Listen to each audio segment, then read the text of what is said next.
I started with a B2 pencil because it produces a soft line and allows for easy pressure variation. First, I outlined a general circle, the basis of the composition, a frame of sorts that immediately establishes the focal point. Then, within the circle, I lightly sketched the tilt of the head and the eye line to capture the character of the pose. Next, I moved on to constructing the face. I drew the central axis and added the lines for the eyes, nose, and lips.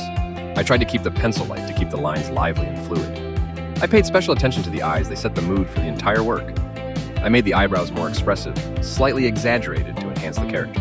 Next, I outlined the hair and scarf, using large shapes without detailing them. I sketched the clothing schematically, focusing only on the folds and direction of the fabric. I periodically erased excess lines with an eraser, highlighting areas of the face and adjusting the proportions. Finally, I slightly strengthened the outline where it was important to preserve the shape when coloring. Acrylic painting, about 3,000 characters. Once the sketch was ready, I moved on to acrylics. I used 3 brushes, a thin one for details, a medium one for the main shapes, and a wider one for the background. I painted the face carefully, starting with a light base tone. Then I added shadows under the eyes, around the nose, along the cheekbones. It was important to me to maintain a slightly conventional, almost poster-like style, so I didn't blend too heavily. I added freckles with a thin brush, dotting them to enliven the skin. I made the lips bright red, an accent that immediately draws the eye. The eyes are a cool blue, with a clear outline to enhance the contrast with the warm skin. Next, I moved on to the hair.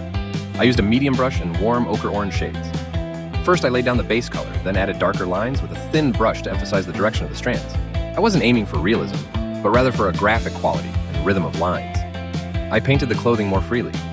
I left the light color of the fabric almost flat, adding only minimal shadows to avoid overloading the composition. Here, I deliberately reduced the detail to keep the focus on the face. I started with the background to immediately establish the atmosphere.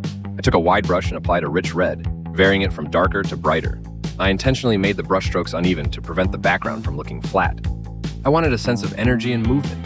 Then I added an inner circle of cool blue to create contrast and visually push the portrait forward.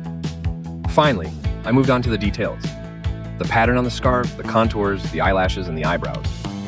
I used a thin brush and black paint. I made the outline quite hard. This gives the work a graphic character, almost like an illustration or comic book. Finally, I increased the contrast in certain areas to give the work a sound. Critical evaluation of the work. What went well? Strong color contrast, red background plus blue circle plus warm face. The work immediately attracts attention. Expressive eyes and lips. They have character and mood. Graphic lines. The style is legible. There is integrity. The composition with the circle is a good solution. It creates a focal point. What could be improved? The proportions of the face are slightly distorted in places, especially the eyes and nose. The structure could be built more accurately. The shadows on the face could be made deeper and more varied in color. Now they are a bit flat. The hair lacks volume. More chiaroscuro could be added. The clothes look too simplified in comparison to the face. What to add or change? Add reflections, for example, from the blue circle on the skin. Complexify the background with light textures or transitions. Add more color nuances to the skin, not just one tone. Shadows, style, and audience. The work resembles a mixture of art illustrationist comic style with a bit of naive or decorative art. It might appeal to people who love bright, contrasting images, fans of contemporary illustration art, and social media audiences, especially for posters, covers, and avatars.